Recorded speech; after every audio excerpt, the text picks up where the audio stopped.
Maria Rita. Então, o tema da nossa reunião hoje é o distanciamento social e o impacto desse distanciamento nas relações de família.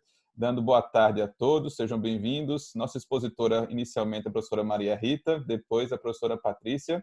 A gente vai fazer isso na sequência. Professora Rita, agora é com você. Olá, pessoal. Boa tarde, todos na escuta. Muito bom aqui compartilhar com vocês. Sempre, como o Rodrigo disse, nessa sexta-feira à tarde, ela tem se tornado muito especial e principalmente compartilhando essas angústias, né, que nós temos também enquanto docentes. Outras coisas além, mais do que esses temas jurídicos que nós nos construímos aqui. A temática a mim reservada é uma temática que certamente já vem sendo trabalhada por muitos, mas não em textos tão densos, e por isso que de antemão eu peço desculpas, porque eu não segui rigorosamente a metodologia do nosso amigo Rodrigo Toscano, encaminhando um texto, não é, para que nós pudéssemos refletir sobre isso, porque não houve tempo para isso. Mas vocês devem estar acompanhando efetivamente várias produções pequenas, né, e notícias a respeito dos impactos nas relações familiares.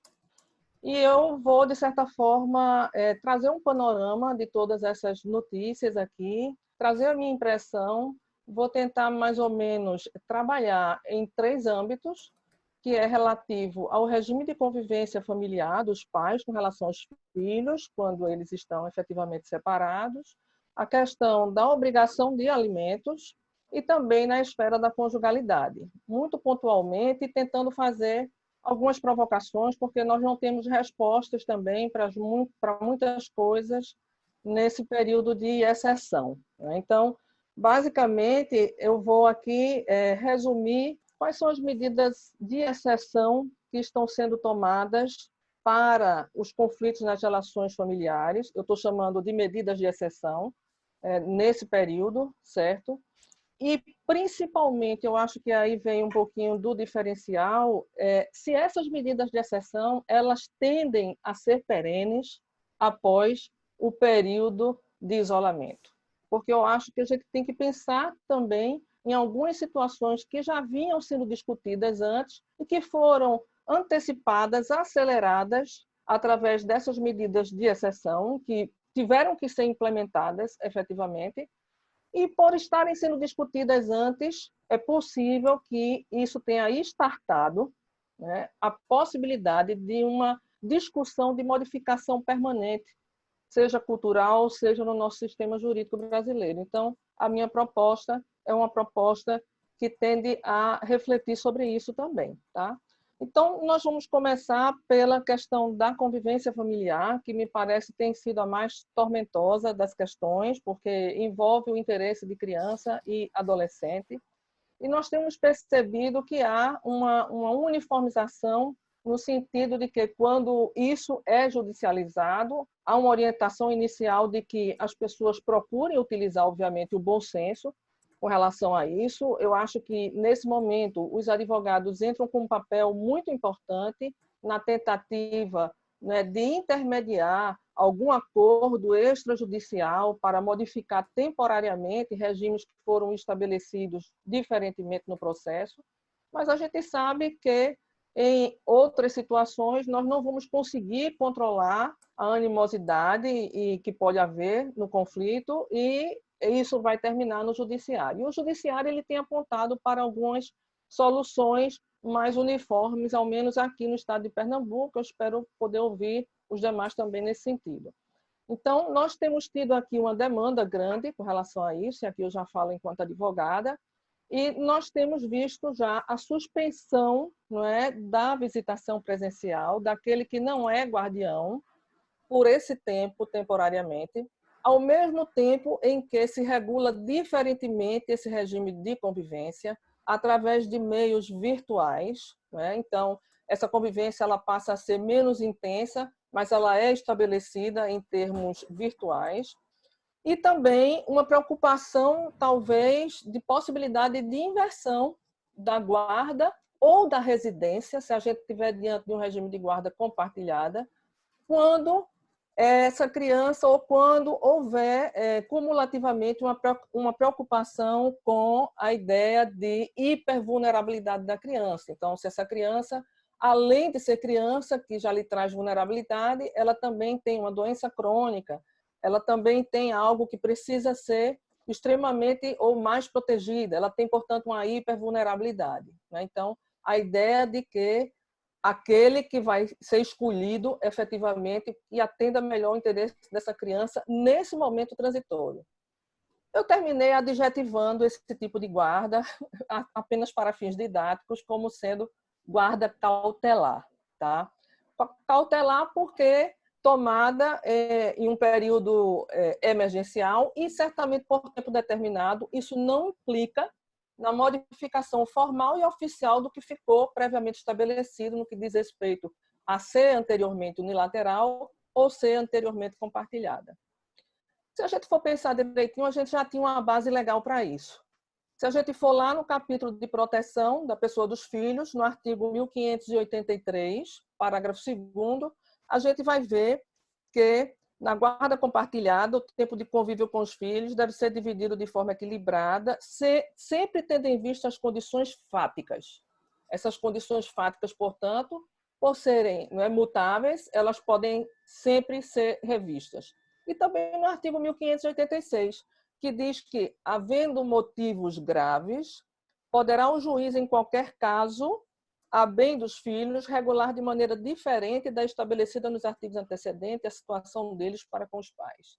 Eu penso que essa situação de guarda cautelar, né, ela se enquadra nessa reavaliação de excepcionalidade e de momento, né, mas essa suspensão e essa medida de exceção que vem sendo tomada judicialmente, ela também vem sendo cogitada como sendo um mote, talvez, para a prática de alienação parental.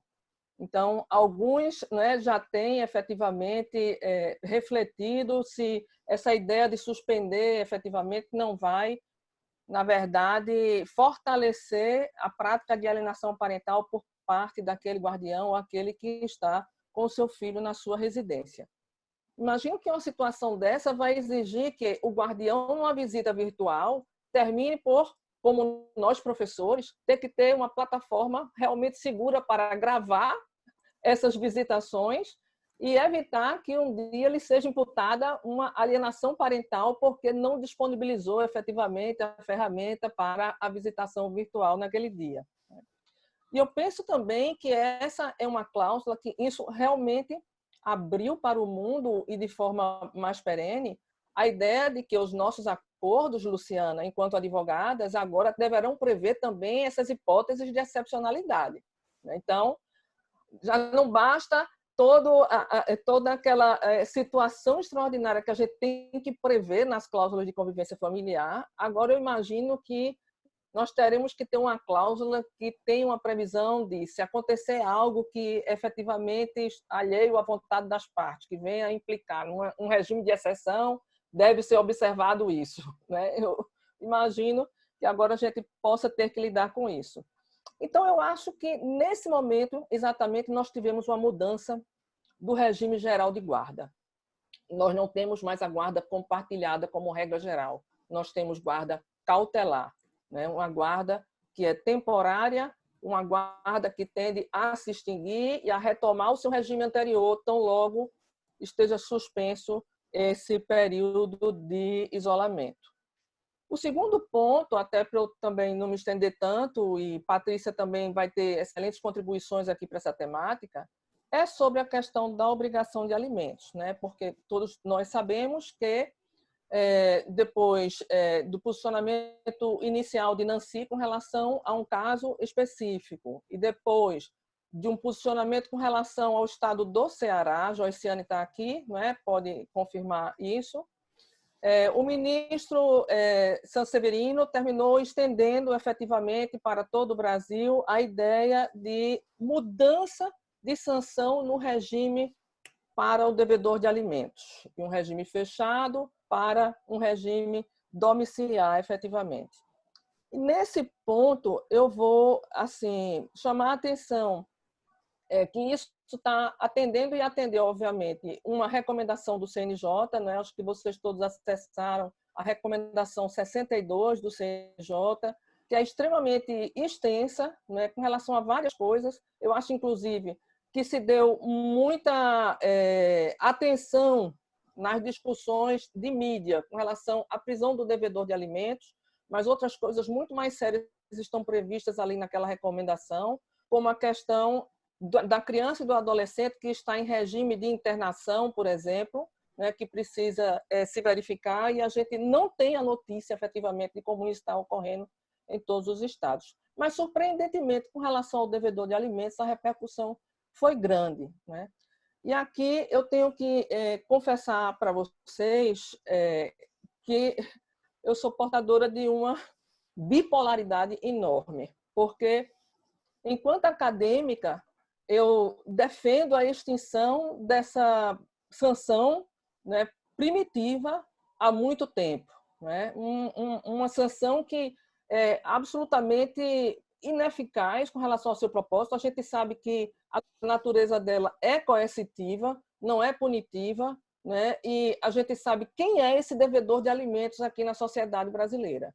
O devedor de alimentos que tem a sua prisão decretada, efetivamente, não é aquele que não tem condições de pagar. É aquele cuja prova já foi exaustiva com relação à sua condição de pagamento, e ele ainda assim frustra esse direito de alimentos com relação aos filhos menores. Então, só nesse ponto é que haverá a decretação de prisão. E onde é que está a minha crise existencial nisso?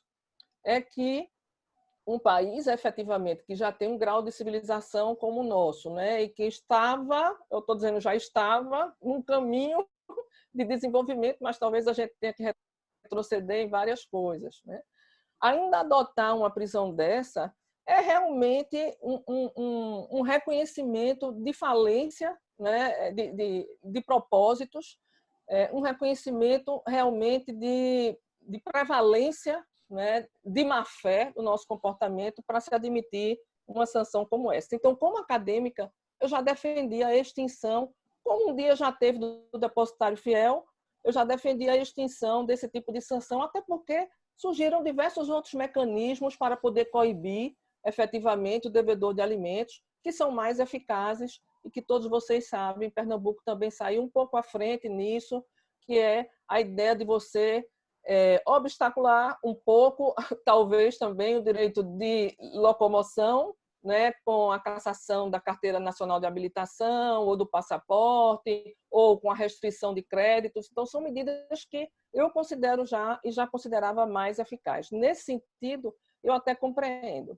Mas eu queria aqui desabafar com vocês também que essa questão não é uma questão só familiar, não é? Por que esse devedor de alimentos teve, neste momento de exceção, essa prisão relaxada? E quando a gente vai ver os considerandos da recomendação do CNJ, a gente vê que é o Brasil, efetivamente, também reconhecendo a sua falência com relação ao sistema carcerário, né? Então, a ideia de superlotação, a ideia de proliferação de doença, eu acredito que, atualmente, os presos que estão no sistema fechado e no regime carcerário, eles estão aguardando ansiosamente a Covid, porque a Covid talvez venha a eliminar um processo de sofrimento que vem sendo muito mais profundo e extenso, e aqui vale a pena a gente chamar a atenção para teorias ligadas à necropolítica, né, que é a política de morte realmente que vem adotando o nosso sistema carcerário com relação aos nossos presos. Não é à toa que a própria ONU, em 2016, já denunciou, não é, o Brasil por racismo estrutural, efetivamente, nas prisões e no sistema carcerário.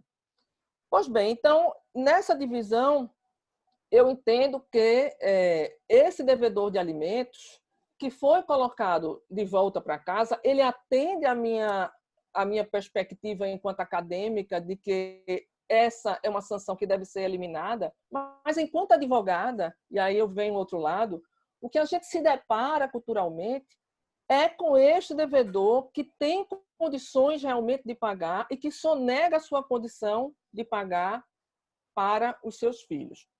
Mas tudo bem, porque a fundamentação para essa medida emergencial não foi de proteção ao devedor, foi de proteção aos agentes também que estão em torno, foi de proteção aos demais que estão trabalhando efetivamente, e principalmente porque nós estamos falando de um ato ilícito. Nós não estamos falando de um delito, de um crime, mas de um ato ilícito que pode levar efetivamente à prisão. Né? Então, esses 2 pontos com relação à modificação dessa prisão temporária me chamaram a atenção.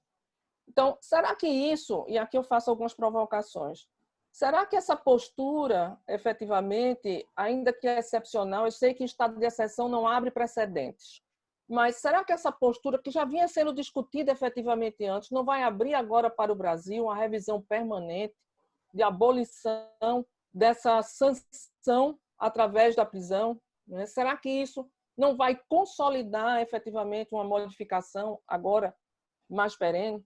Ou, por outro lado, será que isso, durante este período, não vai fomentar o devedor de má-fé, ainda que podendo manter suspenso o pagamento da pensão alimentícia?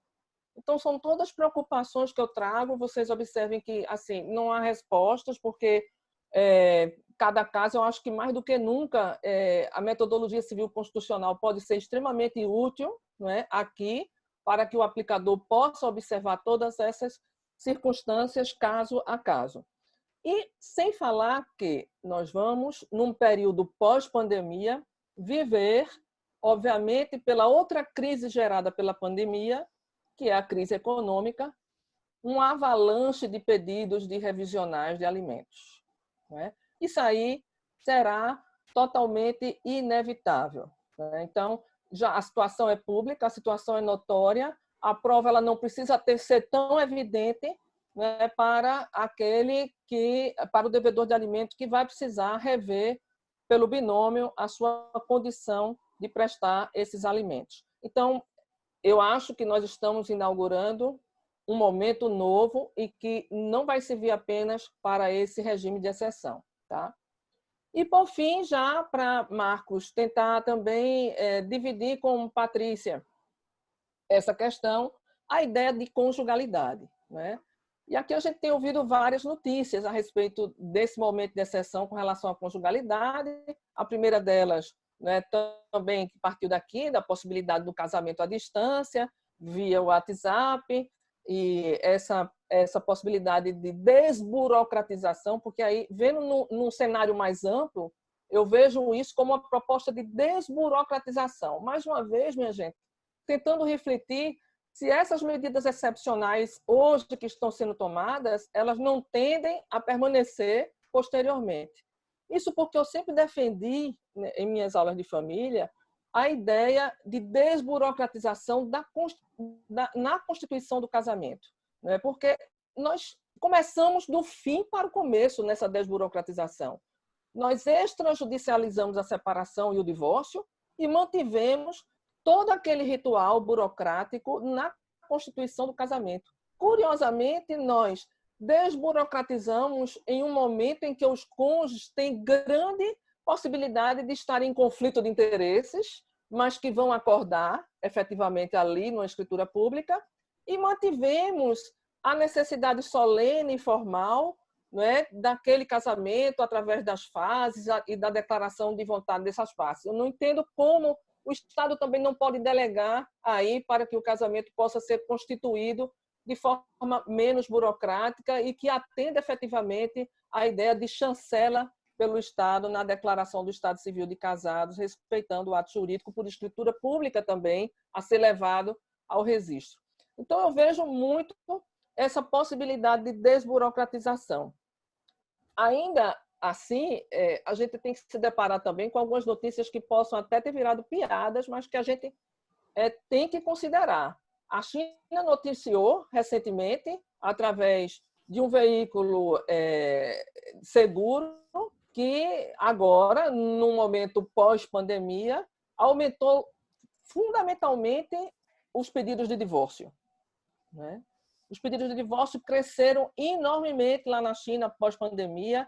A ideia de ficar muito tempo junto do outro, que vale uma reflexão para todos nós, muito tempo um no outro. Parece que na China surtiu um efeito negativo, certo? E cresceu o número de divórcios. Mas a gente teve uma notícia essa semana aqui no Brasil, que aí eu preciso checar a veracidade, vou pedir desculpas a vocês, mas, se eu não me engano, no Rio de Janeiro, em que houve um aumento de procura de escrituras públicas de união estável, né, de casais namorados que, em razão da pandemia, optaram em ficar juntos, ao invés de ficar cada um na sua casa, e, a partir daí, quiseram regularizar efetivamente a sua união estável. Então, nessa questão conjugal, eu vejo também uma tendência e um movimento, né, para que nós possamos, na linha e na possibilidade do que nós podemos, através das ferramentas também digitais, poder fazer isso. Por fim, só trazendo a notícia, a gente começou também outras coisas dessa forma aqui no estado de Pernambuco. Nós temos um ato aqui, até foi divulgado essa semana, que é a Instrução Normativa Conjunta do Tribunal de Justiça de Pernambuco, número 5, que autoriza que a Sejus, que é a Central de Conciliação e Mediação, se utilize, inclusive, do vetor WhatsApp para contactar os advogados, conciliadores e partes para a tentativa de conciliação, valendo como notificação, como intimação. Então, estamos também agora saindo aqui na frente, é possível até que o CNJ venha a uniformizar isso, e eu penso que, em muitas coisas, portanto, estamos num caminho sem volta. Gente, era essa a minha contribuição. Acredito que vocês terão muito a complementar, porque eu tenho muito mais perguntas, obviamente, do que respostas, e eu espero poder crescer aqui com essas discussões. Beijo em todos, vou ficar esperando. Obrigado, professora Rita. A gente vai, na sequência, ouvir a professora Patrícia. E logo depois eu vou abrir para os debates. Quem quiser se inscrever para os debates, aproveita o chat, escreve aí que quer se manifestar, que eu estou anotando aqui. A professora Carla Moutinho já se inscreveu. Tá? E, na sequência, para a gente não perder tempo, eu já vou automaticamente passar a palavra para a professora Patrícia. Professora Patrícia, é com você. Boa tarde a todos. Obrigada pela oportunidade, professor Marcos, professor Paulo, de participar da reunião. E eu combinei com Maria Rita dela fazer uma abordagem inicial, dando uma perspectiva mais geral e provocando a indagação de algumas situações. E aí, para minha parte, ficou a análise de algumas notícias, efetivamente, e decisões de casos concretos, a fim de verificar a pertinência ou não da decisão, da análise dos reflexos que essa situação de isolamento social ela vem causando. Então, seguindo a mesma linha de raciocínio da professora Maria Rita, eu começo falando um pouquinho sobre os reflexos no direito de convivência.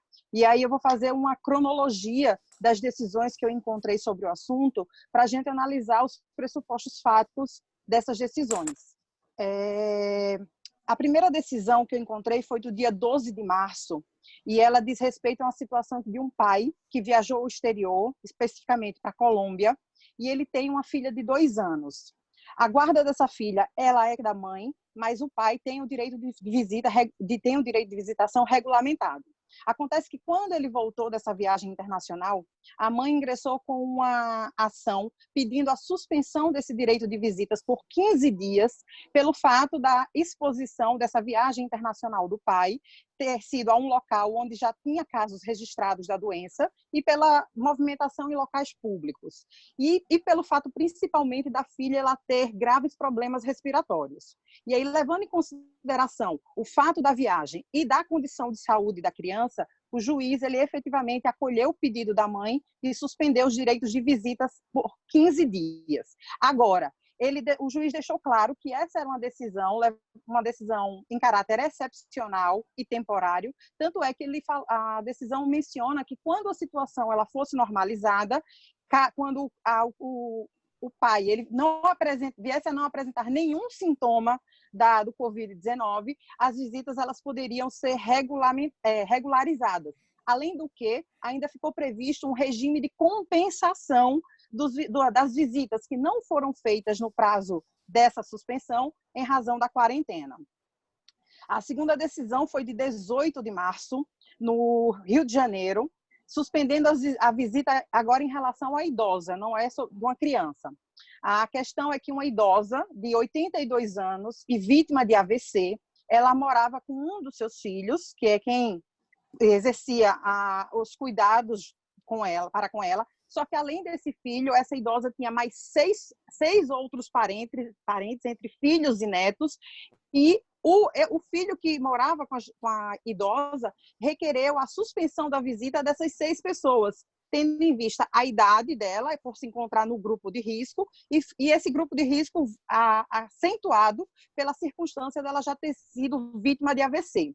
A decisão, ela acolheu o pedido de suspensão de visitas, mas eu achei curiosa a fundamentação quando o juiz, ele preocupado com a possível repercussão dessa ausência de visitação dos outros parentes no estado emocional e psicológico da idosa, ele diz que para evitar depressão, a tristeza e a sensação de abandono da idosa, que essas visitas, nos períodos, ela fosse feita de maneira previamente agendada com aquele filho que reside com a idosa e que essa visita ela fosse feita de forma virtual. Estabeleceu até prazos mínimo e máximo da duração da videoconferência. Ele disse que deveria ser no mínimo de 5 minutos e no máximo de 10.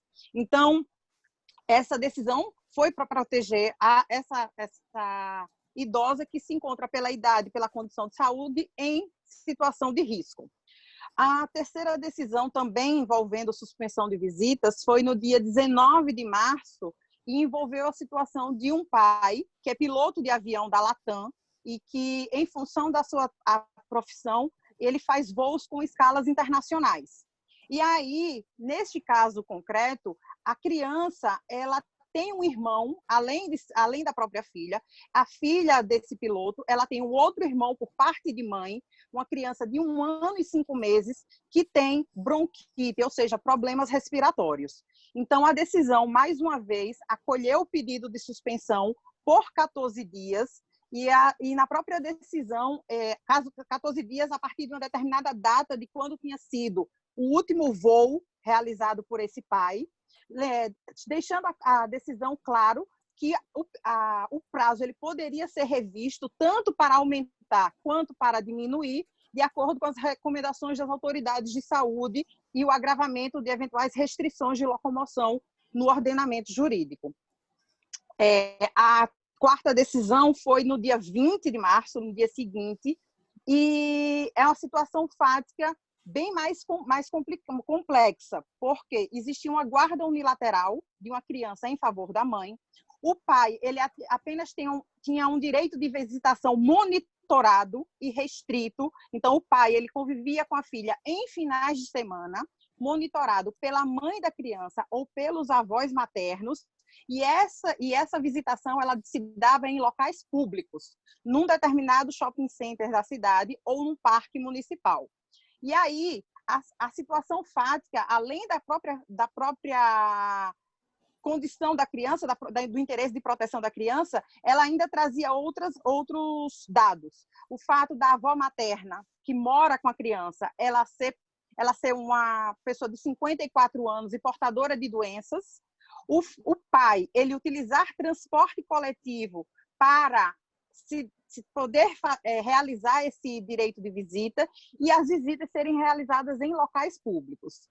Então, a decisão foi no sentido de restringir temporária e excepcionalmente o direito de visita, mas deixando claro que não deveria haver o rompimento do convívio paterno-filial e esse convívio deveria ser mantido nos mesmos moldes da visitação estabelecida no acordo anterior. Então, aos finais de semana, acho que ele fazia a visitação por 3 horas só em locais públicos, se eu não me engano, são 2 ou 3 horas, eu esqueci de anotar aqui, e aí, através de chamada de vídeo. Então, poderia ser feito, e ainda se restringiu esse contato virtual, aquele mesmo período da visitação física.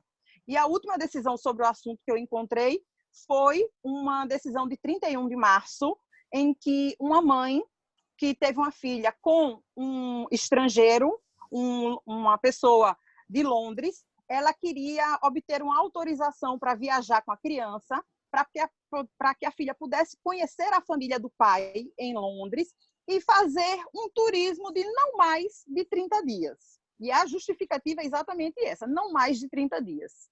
O pai, inclusive, ele não autorizou a viagem, e por isso que a mãe ingressa na justiça para obter essa autorização judicial. O juiz, ele não autoriza, ele indefere o pedido da mãe, levando em consideração que é uma viagem internacional neste momento específico, em que a própria Organização Mundial de Saúde ela recomenda que as pessoas elas fiquem em casa, iria de encontro ao melhor interesse da criança e do adolescente. Que é salutar, ele não deixa de reconhecer que é salutar, sim, que a criança ela desenvolva esses vínculos familiares com a família paterna, mas que o momento não é oportuno. E que esse convívio e essas relações familiares com a família paterna, ele deveria ser fortalecido e construído quando encerrado esse momento de pandemia. Sobre a questão dos alimentos, a gente tem inúmeras decisões, mas a primeira delas que eu vi foi no dia 16 de março, a conversão de uma prisão no sistema carcerário em prisão domiciliar, levando como suporte fático da decisão, como fundamentação, exatamente os elementos que Maria Rita falou acerca das condições do sistema prisional, especificamente a superlotação, as condições de higiene e a possibilidade de disseminação viral.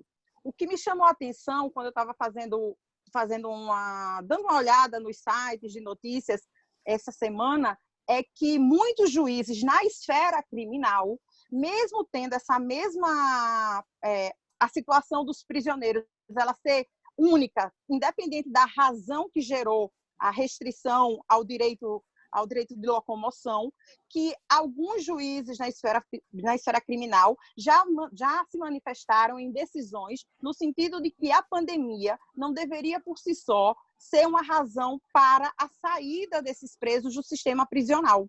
E aí a fundamentação dos alimentos daria em razão da finalidade da prisão. Então, a prisão ela teria essa finalidade apenas coativa e não punitiva, que é o que se verifica dentro da esfera penal.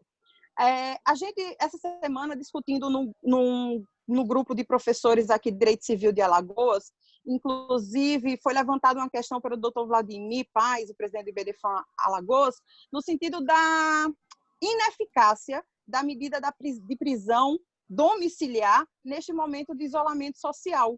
E eu também me questiono até que ponto a prisão domiciliar, que já vinha sendo aplicada em algumas situações, como, por exemplo, dos devedores idosos ou que não, com debilidade de saúde, se neste momento específico, em que as pessoas elas já não estão com a possibilidade ou eles estão com a recomendação de se manter em casa, se essa decisão da prisão domiciliar, ela realmente surtiria o efeito ou a finalidade proposta. E aí, talvez, a adoção de outras medidas constritivas, se ela não teria uma maior eficácia, como a negativação, protesto, e não a prisão propriamente dita. Eu achei interessante uma decisão que eu vi que não é propriamente de alimentos, mas que me fez pensar sobre a situação, principalmente por causa desse reflexo econômico de suspensão de atividades laborais, de desemprego, de falta da ausência de renda pelos profissionais liberais, empresários, etc., que foi uma decisão até do Mato Grosso do Sul, de 19 de março, a respeito do deferimento de gratuidade de custas processuais. Então, a ação não é uma ação de família, era uma ação de danos morais e materiais, e a situação fática era que é a seguinte, que eram dois demandantes casados, e o demandante ele é vendedor de carros. E aí, para justificar a sua impossibilidade de arcar com as custas do processo, ele anexou aos autos prints de mensagens enviadas pelos seus clientes, a fim de demonstrar a sua incapacidade financeira de arcar com aquela demanda. Então, até que ponto e como serão realizadas estas provas, principalmente para esses profissionais liberais, nesse momento de pandemia, já que nem todo mundo, pelo menos até o momento, está sendo atingido economicamente pelos efeitos dela. Então, como discernir efetivamente até onde vai aquele limiar que a Maria Rita tão bem destacou, entre a boa-fé de efetivamente não ter condições de pagar e a má-fé de tentar se utilizar desse argumento como uma forma de escusa da obrigação. E aí, passando para o último ponto, para encerrar, para não me estender muito, tem algumas notícias que eu achei muito interessantes. Inclusive, ontem eu questionei um termo no grupo, porque essa parte tecnológica eu ainda confesso, um pouco ignorante. Eu vi uma notícia de 17 de dezembro, ou seja, até mesmo antes da pandemia, no sentido da utilização da tecnologia blockchain para a realização de união estável. Então, se utiliza uma plataforma da IBM, em que são feitos serviços cartoriais digitais. No grupo do IBD FAM Alagoas, hoje estava um debate acerca dessa situação e se questionando até que ponto isso seria válido, no sentido de que a união estável ela não é verificada meramente por uma situação documental. Então, até que ponto a análise daqueles pressupostos fáticos que permitem o reconhecimento da união estável, eles seriam visualizados, eles seriam confirmados na realização de escritura pública por meio desses procedimentos virtualizados. Uma notícia interessante, além da possibilidade de realização de casamentos e por videoconferência, foi a notícia do Estado do Rio de Janeiro, em que um cartório do Rio de Janeiro, 15º Ofício de Notas, na Barra da Tijuca, que é localizado dentro de um shopping center, ele está fazendo registro de uniões estáveis por drive-thru, ou seja, a pessoa ela se dirige a um determinado local que o cartório funciona. Ele disse a pessoa tem que ir até o estacionamento do bloco 11 do shopping, ligar o pisca-alerta, e quando ele liga o pisca-alerta, um funcionário do cartório, ele vai até o automóvel para recolher a documentação, e essa documentação as pessoas não precisam nem descer do carro, ou seja, evitando um possível risco de contaminação, e a união estável, a escritura de união estável é lavrada naquele momento, usando esse sistema de drive-thru tão conhecido nas redes de fast food internacional. Aqui em Alagoas também a gente tem, foi implantado o sistema de audiências de conciliação virtualizadas através do aplicativo WhatsApp. Então, é preciso que as partes informem no processo o número de telefone e que todas elas consintam na realização dessa audiência. Agora, sobre a questão dos casamentos virtuais, eu encerro por aqui as minhas provocações. O que eu achei interessante verificar é que o provimento do Tribunal de Justiça de Pernambuco, eles em virtude da suspensão do atendimento presencial até 1º de abril, a suspensão do atendimento presencial, ele disse que esses casamentos por videoconferência, eles não podem ser realizados simplesmente por vontade das partes. É preciso indicar a razão da urgência para a celebração do casamento virtual. Então, nas notícias que eu li, há 2 razões de justificativa de urgência para a realização da cerimônia virtual. Que um dos casais estava com a aquisição de um imóvel em curso, estava só esperando a realização do casamento para, em razão do regime de bens adotado, poder comprar o imóvel e esse imóvel ser considerado um patrimônio comum do casal. E no caso de uma noiva que era russa e que ela queria se casar e já estava com a viagem programada para voltar à Rússia e para que o marido acompanhasse ela nesta viagem. Então, foram as 2 justificativas que indicaram, pelo menos no caso concreto, a razão da urgência. Em Santa Catarina, também tem um provimento nesse sentido, mas eu não vi referência à necessidade qualquer de indicação de uma situação de urgência. Até porque o próprio Colégio Notarial da Seccional de Santa Catarina, ele está disponibilizando no próprio aplicativo uma reunião online na plataforma para a realização dessas cerimônias online. E é isso. Obrigado pela atenção de todo mundo e espero as opiniões sobre esses casos concretos. Obrigado, professora Patrícia, pelas considerações. Eu queria combinar com vocês o seguinte. A gente tem a lista de inscrições. A professora Maria Rita pediu uma parte para falar 30 segundos. Depois eu vou abrir a palavra para o professor Paulo Lobo, tá? Para ele fazer as considerações iniciais deles. E eu sigo na sequência abrindo os microfones. A primeira a falar é a professora Carla Motinho, o segundo o professor Pablo Malheiros. Depois eu vou antecipando aqui na ordem. Professora Maria Rita, por favor. Não, é bem rapidinho, é porque eu esqueci de comentar que ontem se iniciou uma discussão, até numa live com o nosso amigo aqui, João Aguirre, e com Berenice, mas que não pôde ficar no ar por muito tempo, teve algum problema técnico, mas uma das propostas da Berenice, que eu acho que pode se colocar aqui para a gente discutir também, a princípio, pelo que eu pude entender, era a possibilidade de decretação do parcelamento da dívida, né, de execução de alimentos, ou seja, a possibilidade do devedor de alimentos requerer o parcelamento de sua dívida, mas não está sujeita à anuência do credor de alimentos, e que, diante dessa situação emergencial, haveria a possibilidade de decretação, né, desse parcelamento. Então, só para a gente atualizar um pouco, o debate era só isso que eu queria acrescentar. Obrigada, viu, Marcos? Perfeito, professora Rita. Pessoal, deixa eu colocar mais uma coisa antes de passar para o professor Paulo.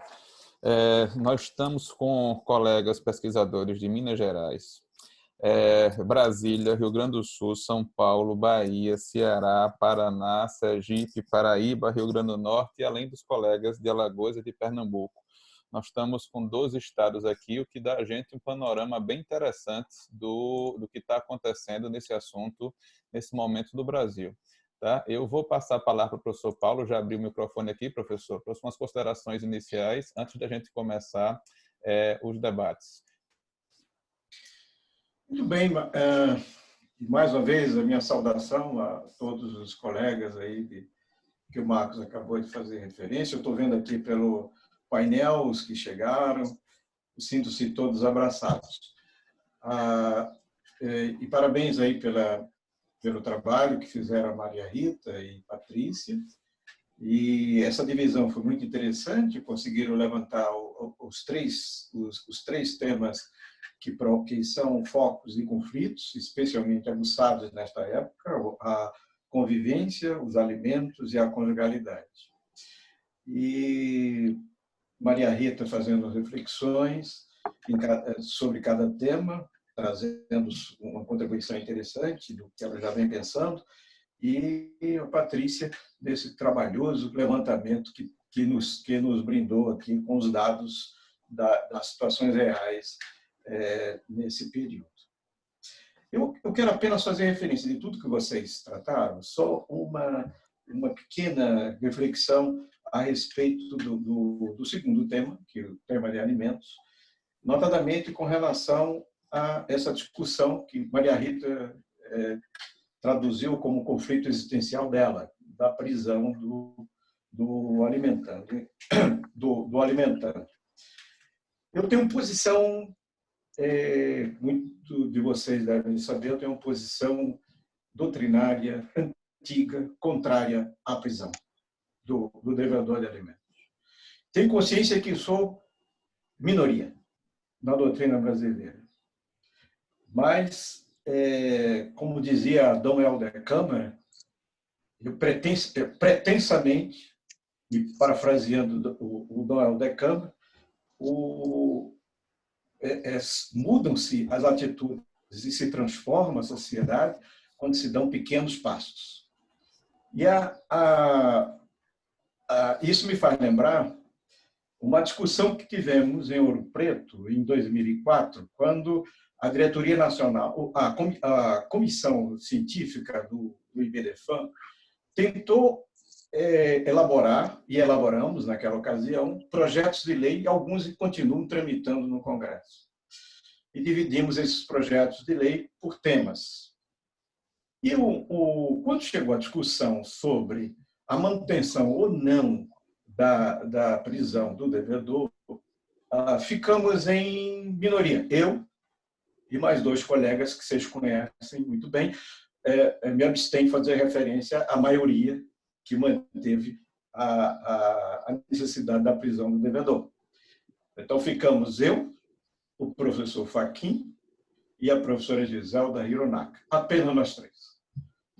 Os demais, todos acham que é extremamente pertinente a manutenção. A minha posição é uma posição de princípio. Acho que um dos esteios fundamentais do iluminismo foi justamente, um deles, o afastar a prisão por dívida. Isso é uma luta milenar para se chegar a isso. E não faz o menor sentido que ainda mantenhamos esse resíduo de prisão por dívida. Quando há, como Maria Rita bem lembrou, tantas possibilidades de se alcançar, de se constranger o devedor, sem necessidade de tirar-lhe a liberdade. É um dos bens supremos da dignidade humana. O Brasil hoje tem a terceira população carcerária do mundo. E quando atingimos esse patamar da terceira população carcerária, nunca vivemos em momentos tão inseguros, o que demonstra a falácia de que a prisão resolve os problemas da violência, da falta de atenção, da restrição e da contenção de crimes. Então, basta esse dado estatístico para demonstrar a falácia disso. E colocar um devedor de alimentos no meio de uma criminalidade violenta e controlado os nossos sistemas penitenciários, controlados por líderes que determinam quem vive, quem não vive, e cada um deles tem que fazer parte de grupos de internados.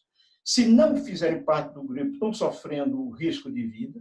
Quando eu estava no CNJ, já vivíamos esse drama. Então, o sistema penitenciário não ressocializa ninguém. Ninguém sai de lá ressocializado. Sai pior do que entrou. E há uma resistência muito grande no Brasil a utilizar um mecanismo que pode resolver esse problema, como dos alimentos, e outros que tais, de natureza econômica e patrimonial, que é, entre outros, o confisco. Mas como o confisco mexe com a propriedade, há uma resistência enorme à sua utilização. Eu me lembro, durante o período dos congressos pré-constituintes, em 1985, que eu levantei essa questão. Houve juristas famosos que se levantaram contrário a essa tese, e um deles, um famoso jurista, escritor na área de direito empresarial, mas isso é um confisco? Eu digo que é. Mas desde quando tratávamos da desapropriação em certas situações agrárias? Desde quando a desapropriação, a intrínseca desapropriação, a indenização, a justa indenização? Sobrou alguns itens, sobraram algumas hipóteses na Constituição, entre elas a desapropriação, que não deixa de ser uma forma de confisco da propriedade utilizada para plantas psicotrópicas, que está na Constituição. Por que, então, no caso do devedor de alimentos, confiscar, como, por exemplo, o corrupto, o corrutor, ao invés de colocar essas pessoas na cadeia, alcancemos-los no bolso, que o resultado vai ser muito mais eficaz. do que colocá-los na cadeia. Isso não é... eles estão ali contando com o tempo, sabendo que depois vão sair, e o que lançaram mão, o que obtiveram com suas ilicitudes, vão desfrutar deles. Agora, o juiz, o Poder Judiciário e o Ministério Público ficam impedidos de levar adiante essa possibilidade que é rápida, eficaz, que é o confisco. Eu sei que eu estou trazendo para vocês aqui uma reflexão complicada que mexe com os nossos quadros, com os nossas convicções assentadas, mas temos que pensar sobre isso. E dizer que não há solução, que o devedor de alimento deve ser jogado no meio dessa população carcerária completamente, em que o Estado faliu, em que o Estado não tem controle algum, que isso vai ser solução, não é efetivamente. De uma forma mitigada de confisco, para permitir ao Poder Judiciário justamente lançar mão do patrimônio do pequeno devedor, para que ele, se efetivamente o débito está inquestionável, se ter um resultado muito mais eficaz, sem precisar esta solução antiluminista, atrasada, não é? Anti-histórica, que não contempla todo o esforço de luta humanista. Era só essa observação que eu gostaria de trazer para vocês, e, mais uma vez, parabenizando as duas colegas que trouxeram interessantes contribuições para esse tema. Um abraço a todos. Professor Paulo, obrigado pelas considerações. Eu acho que é muito pertinente, nesse momento, a gente fazer essa reflexão. E se a gente pode tirar alguma coisa de boa dessa história toda, a gente verificar o que é que a gente estava fazendo por convenção, por comodismo, o que é essencial mesmo para a vida da gente. Acho que ainda tem pessoas achando que vai sair de casa e vai voltar para a vida que tinha antes de tudo isso. Eu acho que a gente vai voltar para um mundo um pouco diferente em vários aspectos, em vários motivos. E para a gente organizar o debate, eu vou pedir só aos colegas que vão se manifestar agora que tentem respeitar aí um prazo de 3 minutos, para todo mundo ter chance de falar, tá? No tempo que a gente programou para a reunião, começando com a professora Carla Moutinho. Carla, com você. Boa tarde a todos. Ritinha e Patrícia, parabéns pela fala, muito pertinente nesse momento. Só considerações breves mesmo. Com relação à guarda e ao direito de visitação, já que estou do lado de cá do balcão, trabalho no judiciário, a gente tem que levar em consideração muito o caso concreto. Porque se as duas famílias estão se mantendo em quarentena e não existe nenhum risco da criança ir visitar o pai ou a mãe na outra casa, nenhum risco em que sentido? Não tem idosos na casa, o pai que está morando sozinho ou mora com a companheira que também está mantendo a quarentena, eu não vejo por que proibir esse pai de ter esse direito de visitação. Né? É lógico que a conversa virtual ela traz o diálogo na família, mas nada substitui um abraço, um aconchego de um familiar que a gente tanto quer, tanto ama, que são os nossos genitores. Né? Então, eu levo muito isso em consideração. Daí, porque eu penso que o caso concreto deve ser, assim, a gente deve avaliar cada caso. Com relação a alimentos, eu e Marcos, a gente até conversou essa semana numa live e a gente coercitivas alternativas, que infelizmente o STF suspendeu a incidência do artigo liminarmente, mas penso que seria, quando o professor Paulo fala em confisco e fala em ser contrário à prisão, isso é um conforto na alma, né? Eu acho que realmente a prisão não resolve, o sistema carcerário não resolve esse tipo de coação. Quando o devedor não quer pagar, ele faz de tudo para não pagar. Já teve um caso no judiciário pernambucano em que o devedor não queria pagar e disse literalmente à juíza: eu vou ficar preso, mas eu não vou pagar. Então, são situações como essa, extremas, né, que a gente vê que outras medidas devem ser tomadas. No momento, como a gente está em prisão domiciliar, não resolve muito as medidas coercitivas alternativas, porque a prisão, todo mundo está preso, né? No final das contas, estamos todos presos em casa. E aí a prisão domiciliar se torna inócua.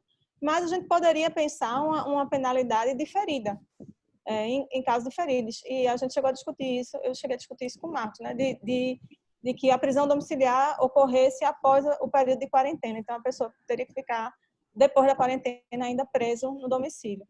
Salvo se isso fosse proibir que ele deixasse de trabalhar e, portanto, deixasse de ter renda para pagar os alimentos.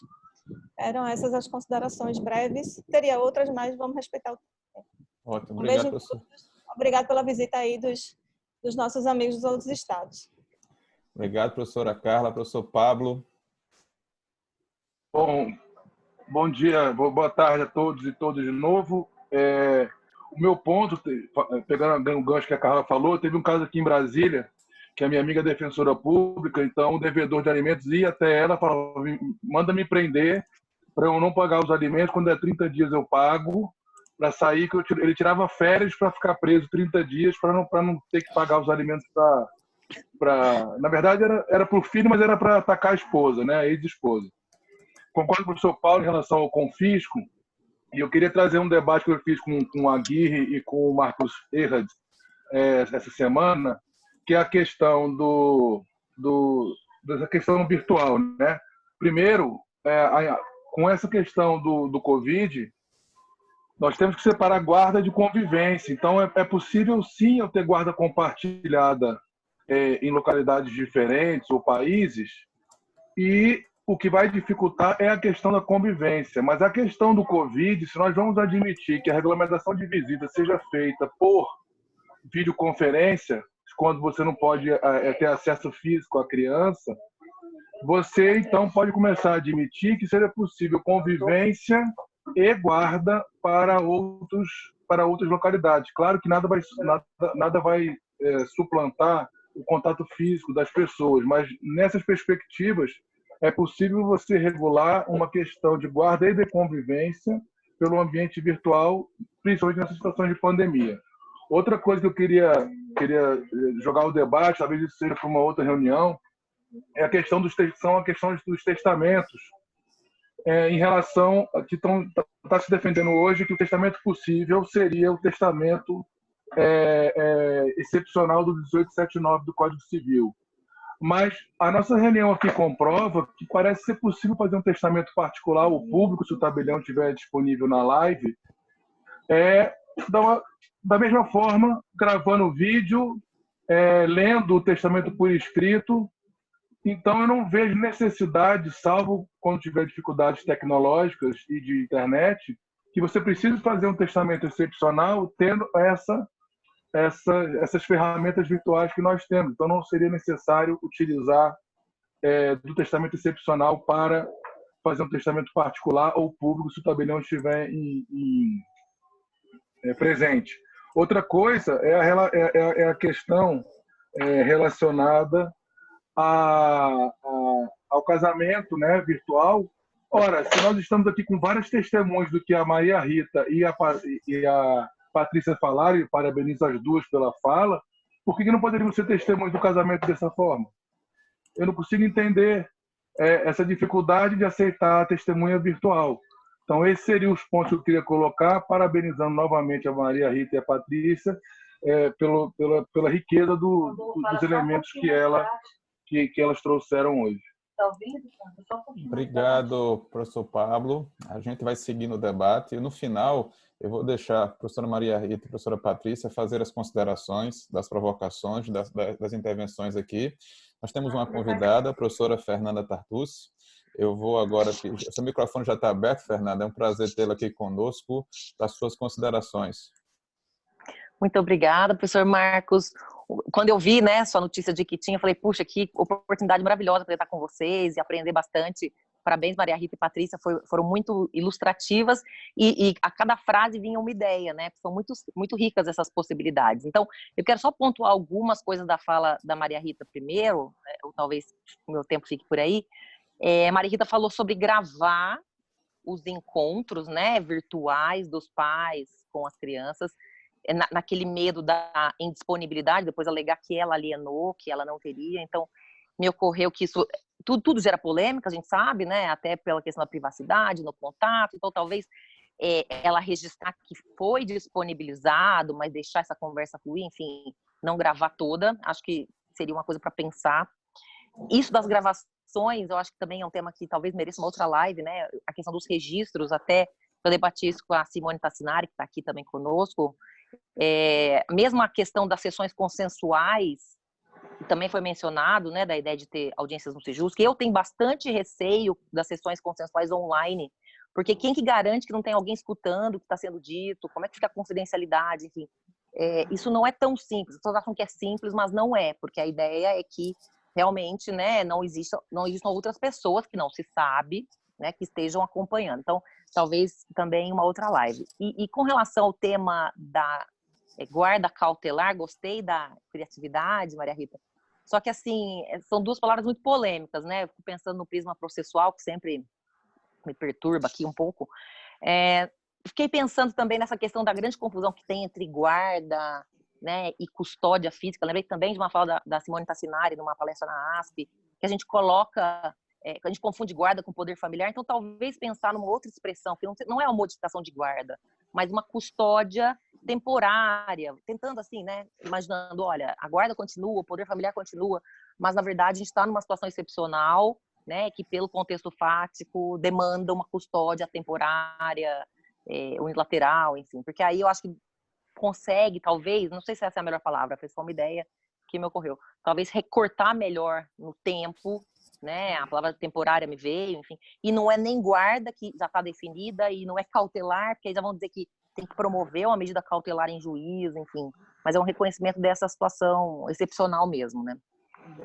Acho que também a questão dos alimentos talvez mereça uma outra reunião, né, se vocês se animarem, vou gostar muito de escutar todo mundo, porque a gente tem que pensar nas medidas coercitivas, porque assim, hoje se fala em segurar CNH, segurar passaporte, que também caíram com medidas inócuas, ninguém vai para lugar algum, então o que sobra, né, para o credor de alimentos, assim, nesse contexto em que a mãe também está esfomeada, porque ela também não está conseguindo trabalhar, então como é que fica, né? Acho que a gente talvez tivesse que pensar criativamente. A ideia do parcelamento compulsório tem altas resistências, a gente já tentou isso no processo civil, o juiz deferir parcelamento, a pessoa deposita 30%, tem no código, deposita 30% e o resto é parcelado. Isso muitas vezes tem muita má fé, porque em parcelamentos anteriores não teve pagamento, então não ouvir o credor nesses casos me parece bem complicado, enfim.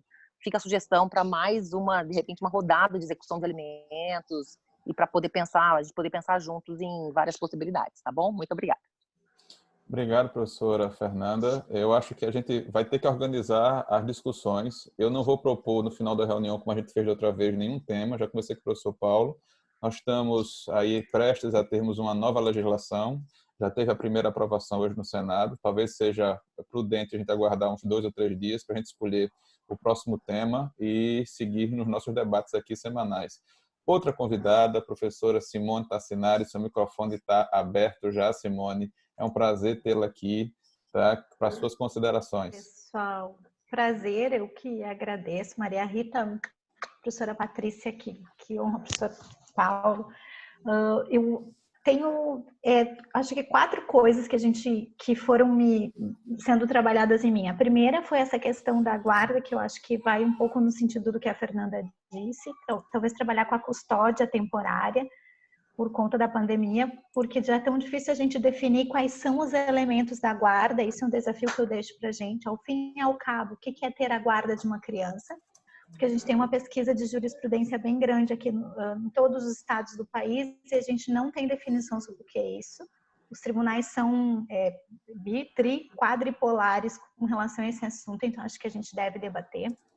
A questão da prisão, eu acho que eu tenho esquizofrenia, Maria Rita, professor Paulo, com relação a esse assunto, porque como advogada, que eu fui muito tempo, é o único jeito que se chegava ao pagamento. E aí, aqui no Sul, eu sou totalmente vencida, o povo acha que tem que prender em regime fechado, só que quem estudou um pouquinho de direito criminal sabe que isso não é saída. Então, fiquei elaborando quais hipóteses poderiam ser usadas e me veio algumas malucas, submeto a vocês, porque sei que estamos num ambiente podemos discutir sobre isso, que é certos devedores têm linhas de créditos aprovadas e pré-aprovadas com terceiros. Então, o cartão de crédito lá tem um limite de R$20 mil, né? Por que a escolha de onde gastar esse dinheiro é do devedor de alimentos e não de uma determinação judicial? Então, talvez não tenha de onde tirar o confisco, porque a gente não tem de onde tirar, mas eu tenho uma linha de crédito pré-aprovada, então um terceiro já pré-aprovou determinado volume financeiro para essa pessoa, já disponibilizou a essa pessoa isso. Por que razão a liberalidade com relação à contratação disso pertence a ele? Talvez seja envolvimento de terceiro, tenha que amadurecer, se é possível ou não, né? Considerando que a gente tem aí restrição de CNH e outros tantos que não foram possíveis. Certamente essa questão da prisão domiciliar é bastante danosa com relação ao credor de alimentos, uma vez que ele não vai poder voltar a demandar sob este mesmo crédito. Então, ao final, esse aí vai ser um que só vai estar sob pena de penhora e ele não vai conseguir acessar mesmo. Então, eu não concordo com a prisão, entretanto, acho que a gente precisa elaborar um pouco melhor. Coloquei no chat o parecer da Raquel Doge, que veio naquela decisão liminar do Supremo de que a gente não pode usar as medidas atípicas para os alimentos. Eu penso que isso está totalmente equivocado, acho que a gente precisa insistir nisso, produzir sobre isso, que sim, vai precisar ser dessa forma, e pensei nessa questão do crédito perante terceiro. E aí, por último, a questão dos meios virtuais, eu acho que o Dimitri e o Catalã vão falar um pouco sobre isso, mas a gente já está, a Associação dos Registros Públicos já está discutindo a tecnologia para a realização dos atos, e aí não vai ter mais problema, viu, Pablo, com relação aos meios virtuais. A gente já tem discussão sobre isso na ANOREG, Associação Nacional dos Registradores. E, enfim, eu desafio vocês a escrever sobre essa questão da guarda e escrever sobre o que a gente pode fazer com um devedor de alimentos. Pensei nessa coisa do crédito perante terceiros, quando ele já está disponível e pré-aprovado, tanto no limite do banco quanto no cartão de crédito. Eu acho que é por aí, Simone, é hora da gente pensar em alternativas. Se vão funcionar ou não, a gente tem que partir para usar a criatividade, pensar fora da caixa, porque o momento exige esse tipo de situação. Eu queria ver o nosso amigo... Pois não, Simone? Não, é porque eu fico pensando assim, a entidade financeira já ofereceu, e esse cidadão ele já é devedor de algo anterior que tem mais privilégios sobre aquilo, então ele só vai pagar um pouco mais de juro do que o juro da dívida alimentar. Então, ele vai ter uma dívida de natureza mais gravosa para ele. Eu não sei se seria obrigado a contratar os contratualistas aí, seria uma obrigação de contratar compulsória? Sei lá, hierarquiza o crédito? Não sei. Temas para as próximas pesquisas. Vamos ouvir agora nosso colega Aguirre, na Ponte Aérea São Paulo-Santa Catarina, para as considerações dele. Aguirre, é com você. Obrigado, Marcos. Eu queria te agradecer o convite. Peço desculpas por ter entrado um pouco mais tarde. Eu estava numa reunião lá da Comissão de Família e Sucessões da OAB, que eu presido, e vou até trazer algumas experiências que foram trazidas lá. Queria fazer um agradecimento especial ao professor Paulo Lobo. A Fabíola já queria participar desse grupo, não pude participar das reuniões presenciais, o Marcos me convidou, o Pablo também, mas em razão dos meus compromissos acadêmicos no ano passado, e agora eu consegui e estou muito feliz. Cumprimento a todos os amigos que estão aí, parabéns para a Maria Rita e para a Patrícia pelas excelentes exposições, como sempre, né? Oi sumida para a Maria Rita. E o que eu queria dizer, falar rapidamente, para não tomar a palavra de todos, discutimos também essas questões nas nossas reuniões hoje, tentamos fazer uma live do IBDFAN ontem, que a Maria Berenice falou sobre a questão do parcelamento dos alimentos, então vou começar pelos alimentos, todos estão convidados a participar, esse é um projeto do IBDFAN que a gente quer que todos venham a ter a palavra com a gente. Os alimentos, eles trazem, então, alguns desafios nessa situação, porque, em razão da pandemia, um dos efeitos inevitáveis da pandemia vai ser, infelizmente, a crise econômica e a redução da capacidade financeira da maior parte da população, salvo daqueles que exercem atividades que acabam lucrando com a crise, como os produtores de álcool gel e de assemelhados. Mas a maior parte da população vai ter a redução das suas receitas, da sua fonte de renda e, às vezes, a perda completa delas. Então, a questão da revisão dos alimentos me parece que, em muitos dos casos, vai ser inexorável.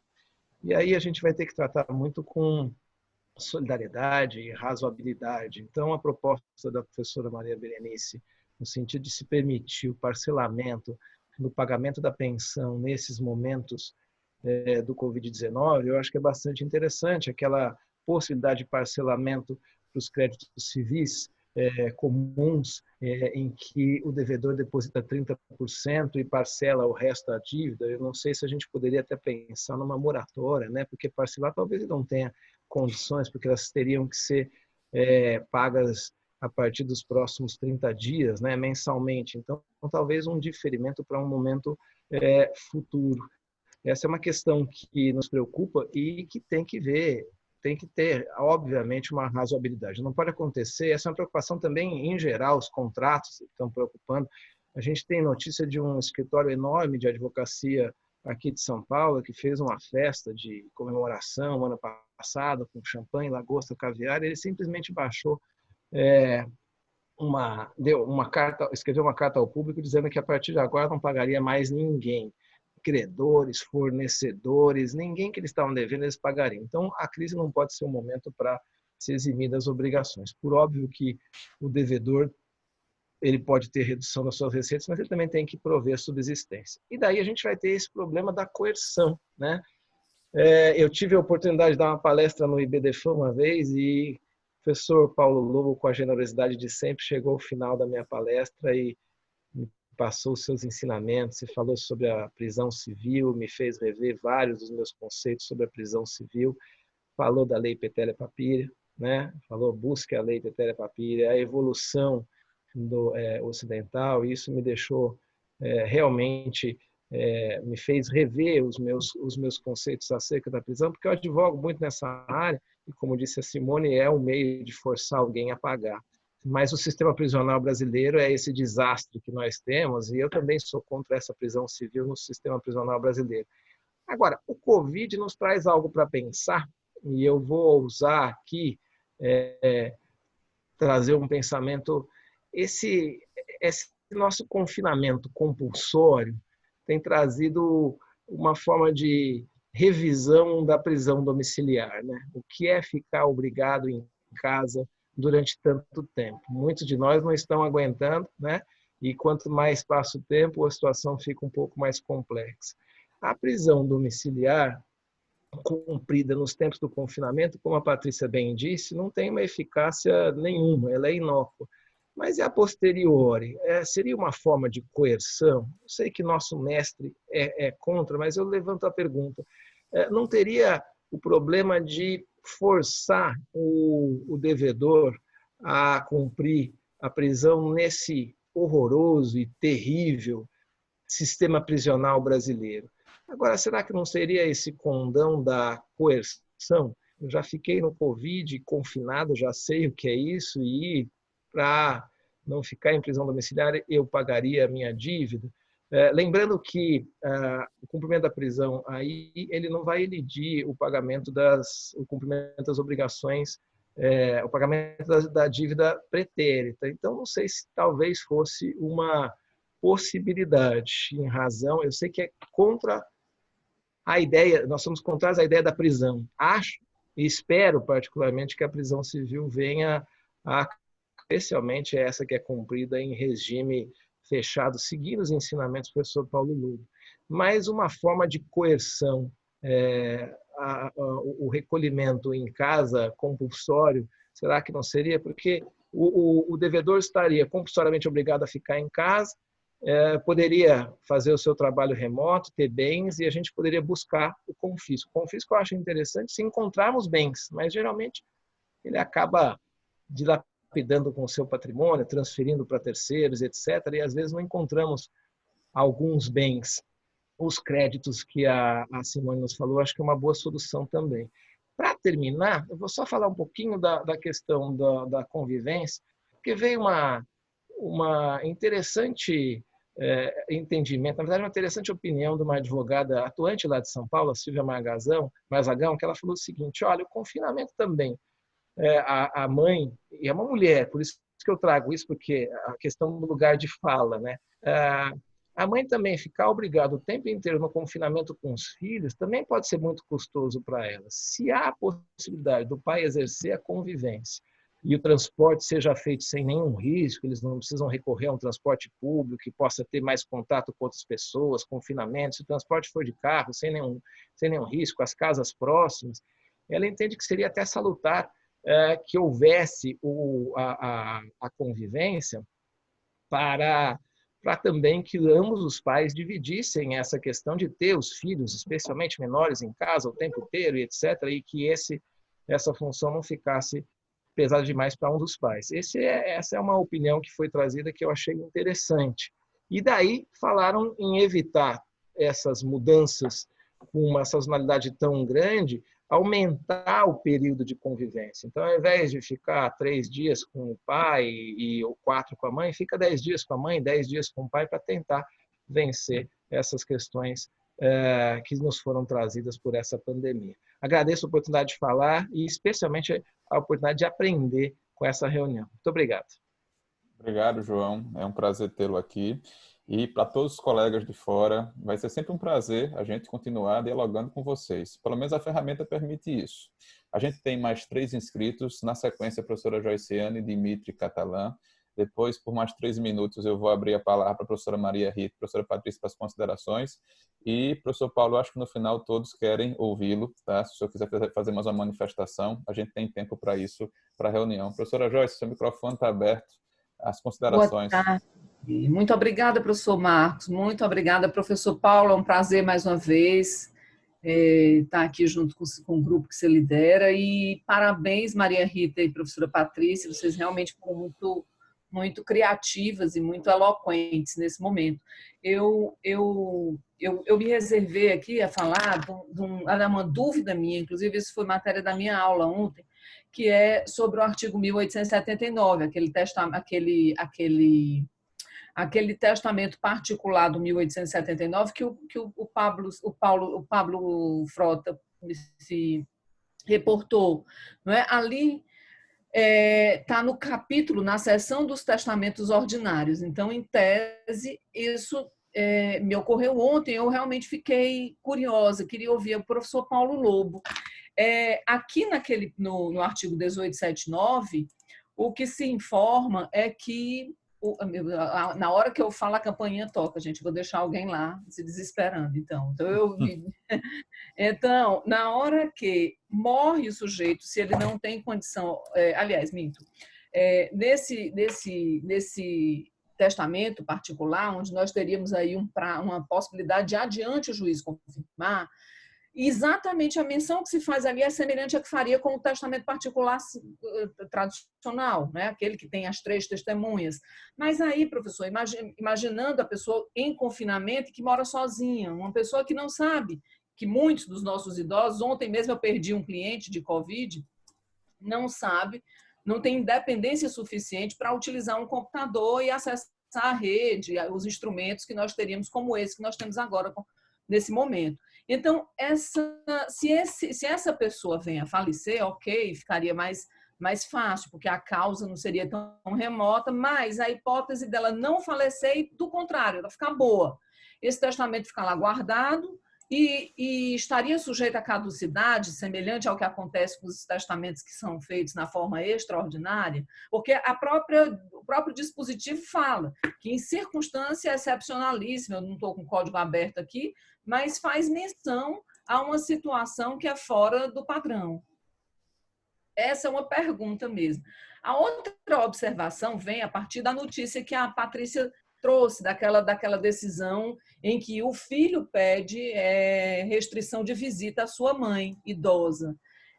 Nesse ponto, eu tenho refletido com a Carol, minha querida amiga que está aqui do lado, minha fonte de inspiração, e nós temos discutido sobre a aplicação do melhor interesse da criança para pessoas idosas, como se a pessoa idosa não tivesse uma trajetória de vida inteira, a sua própria formação, a sua própria construção de personalidade, até uma biografia para falar por si, né? E aí você tem um filho que diz, agora minha mãe está aqui, é idosa, está sob risco, eu vou entrar com ação para que ela seja privada do convívio, ou que o convívio seja modificado. Ok, se eu não li a decisão ainda, mas se a pessoa tiver sem condição de manifestar a sua vontade, estiver sob risco, a gente poderia pensar numa aplicação heterônoma desse melhor interesse. Mas é o que cada vez mais a gente tem chegado à nossa conclusão aqui, as nossas conclusões que a gente tem chegado, é que tem que ser muito balizada essa heteronomia quando se trata de pessoa idosa, porque se trata de uma pessoa adulta. É que, se circunstancialmente ela estiver privada da capacidade natural de se manifestar, ainda tem uma vontade biográfica para falar por ela. Eu não queria que filho falasse por mim na minha ancianidade, não. Entendido. Professora Joyce, obrigado pela consideração agora. Eu acho que você trouxe mais um elemento para isso. A gente tem que entender que a gente tem vários arranjos familiares diferentes. E as situações são complicadas. Aqui no chat, professor Paulo, Carla Moutinho colocou a situação de uma mãe que estava com um filho pequeno, está com suspeita da Covid, manda o menino para a casa do pai e depois de alguns dias o pai já não aguenta mais o menino, tá? E está doido para devolver a criança de volta para a mãe, tá? Porque ele nunca passou tanto tempo com o filho assim. Então, acho que a grande dificuldade que a gente vai ter, sobretudo agora para os nossos parlamentares, são as tentativas de tentar estabelecer um texto geral de lei para cobrir todas essas situações, tá? E tentar resolver tudo, porque invariavelmente a gente vai acabar no judiciário. Seguindo a nossa sequência aqui, o professor Dimitri vai fazer as considerações dele agora. Dimitri? Deixa eu soltar aqui o volume do Dimitri. Dimitri, com você. Bom, boa tarde a todos. Marcos, querido Marcos, todos os amigos, quero cumprimentar todos na pessoa do professor Paulo, professora Fabiola, dizer que é muito importante a gente conseguir fazer essa reunião, pessoas que estão fisicamente tão distantes, né? Uma alegria falar para vocês aqui de Campina Grande, na Paraíba. Serei absolutamente breve. Quero cumprimentar os que já falaram, dizer que foi muito interessante, foram muito interessantes as exposições de Maria e de Patrícia, minhas amigas queridas. Serei absolutamente breve em duas ponderações. A primeira diz respeito à questão da prisão do devedor de alimentos. Data máxima vênia, o professor Paulo, minha maior referência em direito civil no Brasil. Gostaria de ponderar no sentido da ausência de dados estatísticos em relação à viabilidade ou inviabilidade da prisão do devedor de alimentos. Nós nos acostumamos no país a fazer uma ciência jurídica sem dados. Infelizmente, nós normalmente ficamos muito ensimesmados na nossa cultura doutrinária e nos esquecemos um pouco da necessidade de comprovação dessas estatísticas. O Instituto da Prisão do Devedor de Alimentos, digamos assim, é um instituto que, a despeito de tantas críticas, e repito, com o meu maior respeito ao professor Paulo Lobo e suas opiniões, é um instituto que funciona e funciona bem. Quem o diga, quem está na prática, tá? Nós que estamos na prática específica da advocacia de família, é um dos institutos que funciona e funciona bem no país. E me parece que não é um momento de instabilidade como esse que nós vamos fazer com que esses institutos que funcionam há décadas também, eles sejam absolutamente dispensados. Então, eu gostaria de fazer um convite à reflexão nesse sentido. Tá? Nós não podemos, de repente, superar ou dispensar imediatamente um instituto que vem funcionando com tanta, digamos assim, com tanta evidência, né?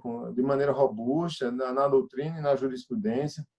E enfatizo, não temos dados estatísticos que indiquem que não precisamos da prisão civil do devedor de alimentos. Talvez em outros países, cuja lógica seja absolutamente distinta, as coisas não funcionem necessariamente assim, mas aqui no Brasil é preciso lembrar que a prisão de alimentos ela realmente funciona e funciona bem. A segunda questão que eu gostaria de levantar, para ser absolutamente rápido, né? O professor Marcos pediu que a gente seja breve. Eu assisti com muita atenção a live do professor Marcos Erra e da professora Moutinho e fiquei bem impressionado com tudo que escutei nesses dias aqui no Instagram. Mas eu gostaria de destacar a necessidade de uma reflexão sobre a extrajudicialização dos acordos de alimentos nesse período que nós estamos passando da Covid. Me parece que não necessariamente vamos necessitar de uma homologação judicial de acordos realizados entre as partes nesse período. Talvez, se a gente for para a instância judicial em todos os casos, isso demore muito mais para a resolução dos problemas, talvez passe o período da pandemia e a gente não tenha essa resolução. Me parece que a gente pode abrir um espaço para a discussão daquelas questões que a doutrina francesa chama de direito e não direito. Talvez nós estejamos vivendo um momento de égide não direito e, portanto, não seria necessária a homologação desses acordos extrajudiciais, ressaltando a mediação e a conciliação, a fim de tentar resolver essas questões da maneira mais rápida possível. Eu peço desculpa aí se eu me demorei, Marcos, meu querido amigo Marcos, Fica abraço. E são essas as breves questões que eu gostaria de colocar. Fica tranquilo, Dimitri, você está dentro do tempo. Obrigado pelas considerações. E eu vou pedir aos colegas que estão aqui que, na medida do possível, quem tiver material, Simone falou agora aqui no chat sobre dados, Patrícia já mandou as decisões que ela mencionou durante a exposição dela para o grupo da gente do WhatsApp. Eu vou passar para os convidados. Quem tiver com material, porque tem uma live, tem uma palestra gravada, vamos tentar consolidar isso, porque nessas horas também que a gente está em casa, está todo mundo produzindo. E esse é um material muito rico para as nossas pesquisas daqui para frente. Nós temos uma última inscrição, o professor Marcos Catalã, tá? Que já está com o microfone aberto, vai fazer as considerações agora. Professor Marcos, é com você. Eu estou produzindo afetos, né? Vocês viram isso. Aliás, perdoem a minha inquietude, mas quem tem filhos em casa sabe exatamente, ou já passou por esse processo, sabe exatamente o que é isso. E pelo menos aqui eu mostro que não existe problema de gênero aqui em casa. Professor Paulo, Marcos, muito obrigado pela oportunidade. Maria Rita, Patrícia, eu fico muito feliz em poder aprender com vocês. Primeiro, uma nota atravessada. Eu concordo totalmente com a primeira afirmação do Dimitri e queria dividir para vocês, para aqueles que não sabem, que a nossa pós-graduação tem uma série de dissertações e agora começa com as primeiras teses, todas elas com pesquisas empíricas, porque no nosso programa de pós-graduação as pesquisas devem ter pesquisa empírica. Esse é um tema que ainda não exploramos aqui, Dimitri, mas, enfim, vou levar como sugestão para a colega que tem trabalhado temas de direito de família, ok? A gente tem produzindo muito material empírico e isso, claro, nos aproxima um pouco do dado fenomênico, porque a dogmática, enquanto regra, nos afasta dele. E a nota que eu me propus a falar também é muito rápida. Eu ouvi, Patrícia, essa nota sobre essa matéria sobre a escritura pública e não estável via blockchain. E, em verdade, ela foi uma matéria atravessada. Por quê? O que é blockchain? Blockchain é algo que chega a nós a partir de 2008, a partir de um texto de um japonês chamado Satoshi Nakamoto, que, na verdade, ninguém sabe se é japonês e ninguém sabe sequer se existe. Ele é mais ou menos que nem o Banksy, tá? O blockchain é uma tecnologia que conecta uma série de computadores para atestar a veracidade ou não de uma determinada situação. Então, ela serve para a gente atestar a veracidade ou a falsidade de um fato. Ponto. O que parece ter acontecido foi a lavratura de uma escritura pública por meio do uso de uma tecnologia que nos contata, o Skype, o Zoom, o Hangout ou qualquer outro meio. E aí a grande pergunta a ser feita é se o artigo 215 do Código Civil, que versa sobre os requisitos da escritura pública, pode ser lido como algo que pode vir a ser preenchido por meio de manifestações feitas à distância. O tabelião tem como certificar a identidade das pessoas que estão se manifestando por meio de mecanismos tecnológicos? Me parece que sim. Existe a possibilidade de assinaturas serem encaminhadas à distância? A assinatura digital está aí para comprová-lo. Logo, me parece que espetacularizaram um fato que parece ser mais corriqueiro do que contido na matéria. E fizeram uma grande confusão, porque o blockchain nada mais é do que uma forma de simplificar uma série de passos. Ele começa sendo utilizado para moedas como o Bitcoin e agora está sendo utilizado para outras questões ligadas à armazenagem, à documentação de fatos, de manifestações de vontade e etc. Bom. Ok, professor Catalã, obrigado pelas considerações, pela explicação. E acho que você está certo. Vai aparecer agora vários níveis de conhecimento e tecnologia. As pessoas estão mais habituadas, as pessoas que tiveram que se habituar, tiveram que se acostumar à força. E a gente tem várias portas para abrir. Tem que ver qual é mais conveniente, tem que ver qual é que vai ter mais segurança. Uma nota de rodapé em relação a essa reunião. A reunião passada eu fiz sem exigir senha para entrar aqui. Dessa vez eu coloquei uma senha. Durante a semana, as pessoas descobriram o Zoom e vários jornalistas começaram a fazer matérias com especialistas de segurança da informação que começaram a apontar possibilidades de falhas de segurança que tem no Zoom, que tem no Skype, que tem no Hangouts, que tem no Meet, tem qualquer um, tá? Então, a partir do momento que todo mundo começa a usar, aparece o interesse positivo, o interesse legal, produtivo e o interesse daquelas pessoas que querem utilizar essas ferramentas para conseguir alguma vantagem. Então, a preocupação da Fernanda vem nesse sentido em relação às audiências, a preocupação em relação à formalização de alguns atos, nenhuma novidade enquanto a escritura de união estável, de declaratório de união estável. A questão é apenas a maneira como ela vai ser registrada ou a forma que ela vai ser acessada daqui para frente. Nós fizemos as inscrições, todas as inscrições foram cumpridas. Eu vou agora passar a palavra à professora Maria Rita para considerações finais por 2 minutos. Na sequência, a professora Patrícia e a gente termina com o professor Paulo, ok? Então, professora Maria Rita, é com você. Pessoal, só agradecer, né, enormemente a contribuição de vocês para que eu possa rever também várias das colocações aqui. Eu achei muito oportuna a ideia, o que Fernanda Tartus falou e Simone endossou com relação à terminologia da guarda. Também sou refratária a isso. Ninguém guarda a pessoa guarda objeto, né, e não pessoa, efetivamente, mas foi uma forma que eu me utilizei para tentar fazer entender a ideia aqui. E não estou defendendo aqui uma tese, obviamente, mas eu achei importante algumas considerações. Quando a Aguirre fala também do elemento temporal e da possibilidade de alternância mais prolongada, ao invés de suspensão das visitas, eu me vi diante da guarda alternada novamente, que foi tão demonizada, né, e foi afastada efetivamente da prática e também dos dados legais.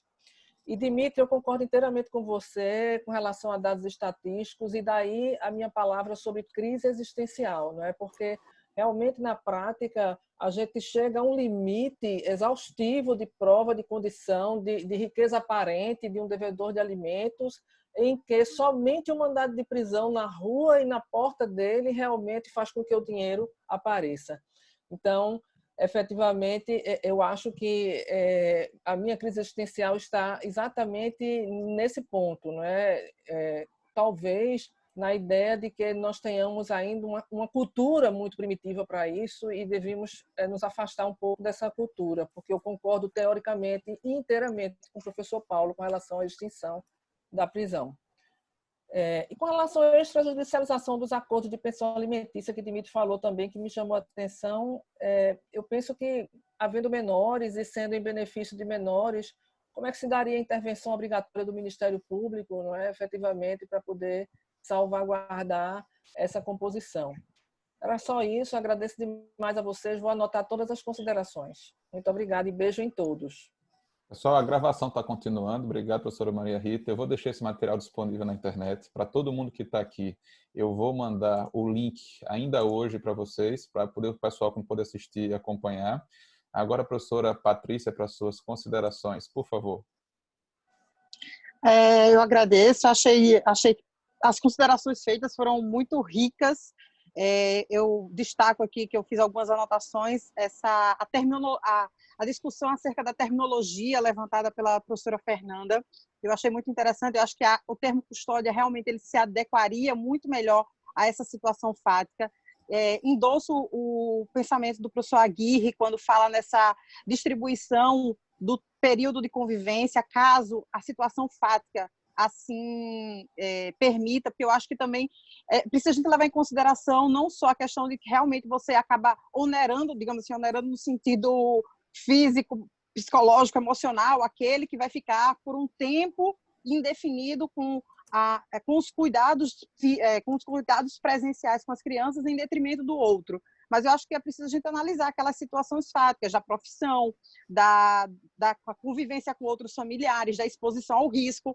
E aí uma coisa interessante, pegando o gancho do que ele falou, da questão da guarda compartilhada em cidades distintas, tinha uma outra decisão que eu acabei esquecendo, que eu não vi, que eu não comentei, em que houve a suspensão do direito de visitas porque o pai morava numa cidade a 50 quilômetros de distância da residência da criança que morava com a mãe.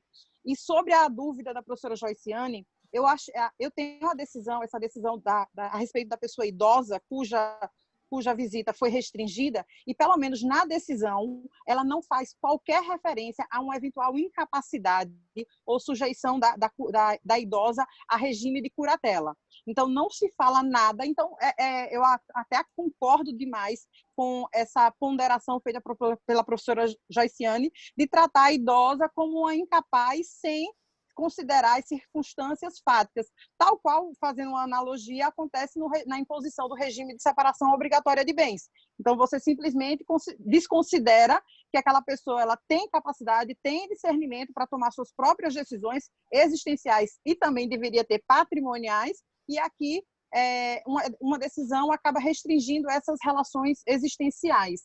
E a minha dúvida, eu achei interessante agora a colocação final de Maria Rita com relação a verificação, se essa verificação do cumprimento do melhor interesse da criança na extrajudicialização desses acordos, se ela poderia se dar a posteriori, já que foi um consenso entre as partes. É isso, e agradeço a todos, especialmente ao professor Paulo, por sempre dar a oportunidade da gente ter esses encontros e ao professor Marcos de viabilizá-los. Ok. Eu, antes de passar a palavra para o professor Dimitri pediu 1 minuto para uma parte aqui, rapidinho. Dimitri? Deixa eu soltar aqui.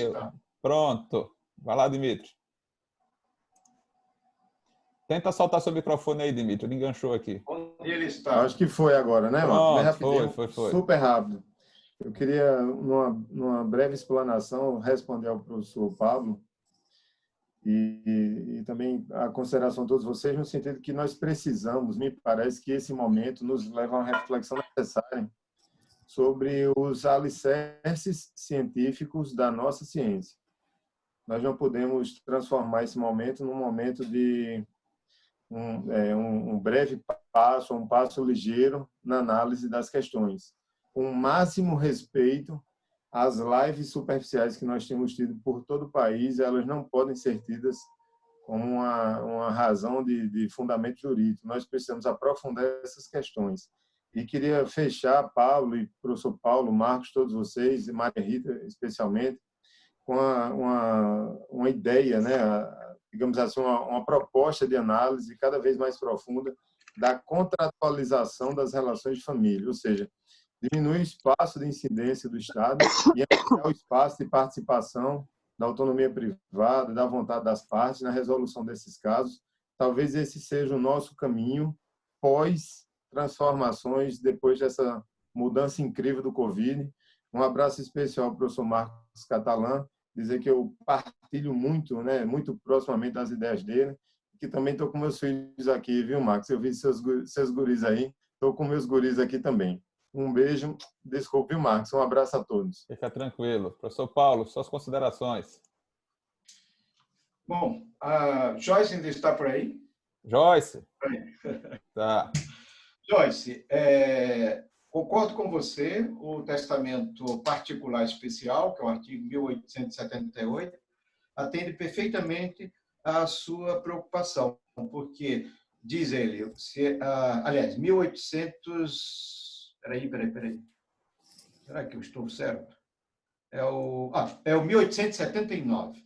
Em circunstâncias excepcionais declaradas na cédula, o testamento particular de próprio punho e assinado pelo testador, sem testemunhas, poderá ser confirmado a critério do juiz. Essas são situações, são circunstâncias excepcionais. E eu tenho muita simpatia por esse tipo de testamento, um testamento extremamente simplificado, porque, apesar da exigência de ser alógrafo e com assinatura do próprio punho do testador, porque resolve boa parte dos problemas do excesso de formalismo. O formalismo é necessário no direito sucessório, mas às vezes o legislador exagera um pouco nesse ponto. Me parece, portanto, que, dadas essas circunstâncias que estamos vivendo de confinamento, o testamento particular especial é indicado, válido e eficaz juridicamente. Quanto a Simone, eu gostei muito da sugestão dela, não tinha pensado nisso, do limite de crédito, da possibilidade, inclusive, do juiz determinar. Hoje tem o Bacen Judiz e a possibilidade de determinar o conhecimento por parte do judiciário de saldos existentes em contas bancárias, quanto mais o crédito que já foi conferido a ele, e portanto, imputá-lo ao pagamento daquela dívida, da dívida alimentar, e terá um efeito certamente muito maior, da mesma forma como, por exemplo, que o Código de Processo Civil prevê, que é a inscrição nos organismos de proteção de crédito, mas a inclusão e a determinação de que esse crédito, essa assunção da dívida determinada pelo juiz dentro do limite de crédito, é realmente uma proposta criativa. Gostei muito, Simone, da sua proposta. O Aguirre, creio que a proposta dele de meio termo, enquanto existia a prisão do devedor alimentar, a prisão domiciliar seria um caminho a ser explorado, e não o que erroneamente adotou o Código de Processo Civil de 2015. Eu proponho a vocês, e esse convite é estendido a todos os que participaram e aos que desejarem participar, na próxima sexta-feira, eu proponho que discutamos a temática do contrato, concentrado nas propostas de legislação excepcional do PLS, do projeto de lei 1179, que o Marcos Herá fez referência e que ele me passou também um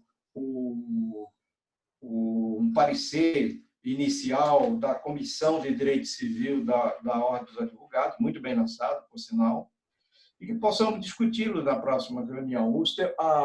O projeto de lei se refere à resolução e revisão dos contratos. Aí envolve a temática da cláusula ergo sic-stantibus, a incluir relações de consumo e, embora específico, a hipótese de entrega domiciliar, de delivery de produtos perecíveis e a locação de imóveis urbanos.